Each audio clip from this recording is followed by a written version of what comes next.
Hello, everybody. It's Bill McKibben from 350.org. I wish very much I was there with you in Rajasthan. It's a beautiful part of the world. India is one of my favorite spots on the whole planet. And I love, among other things, its great wildernesses. I've had the real pleasure of spending time in Arunachal Pradesh in some of the wildest land I've ever seen. And I know um, that that wilderness, that sort of green belt that stretches down out of the Himalayas, is one of the most important places on planet Earth for so many reasons. I'm not there because increasingly we try to be in touch via these means like low carbon Skype. It's not ideal, but it's maybe necessary as we learn new lessons about how we communicate. And anyway, it lets me sit here on the edge of the Breadloaf Wilderness in the Green Mountain National Forest in my home state of Vermont, where it's an absolutely beautiful day, too. I've just come in from a ski through the wilderness, and so I'm full, as usual, of appreciation for the work that y'all are doing to protect the glorious living world around us.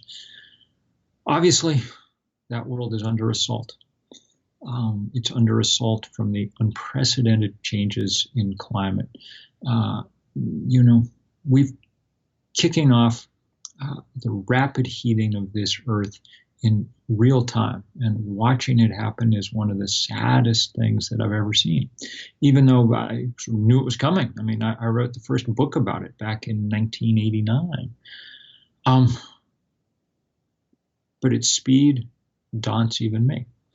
The fact that, we look at the fires in Australia and understand that they killed billions of animals, and we think drove at least a half dozen species extinct in the course of a week. It's sort of a metaphor for what's happening all over the planet.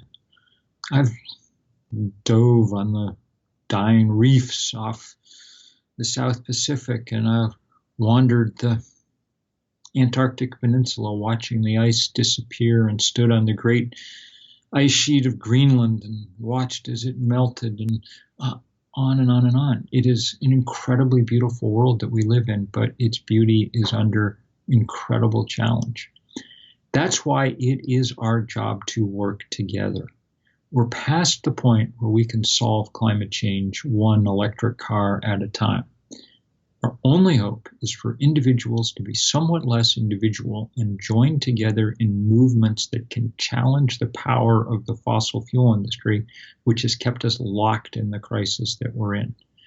We have the tools, solar power and wind power, not perfect, not without their challenges, but endlessly better than the carbon-based fuels on which we currently depend. We have those tools. We could put them to use at scale and quickly, but it requires people coming together to form movements big enough to shake up the status quo, and doing it all over the world. That's what I'm telling you. That's what Greta Thunberg and the youth are telling you. That's what people like Extinction Rebellion are telling you. This is an all-hands-on-deck emergency, and we need so much to work together on this, to put out this fire that is ravaging our planet. Y'all have done great work at the Wilderness Congress. Over the years, it's played a crucial role, and it has a crucial role to play in the future, in part by reminding us what we stand to lose, and in part by bringing the passion that people bring towards wilderness protection towards the fundamental job of planetary protection. That's really where we're at now, and that's really why we need y'all joining in. With such gratitude for your work, and in hopes that I'll see some of you on the hiking trails and the ski trails and up in the mountains and out in the forest. Thank you so much for your work.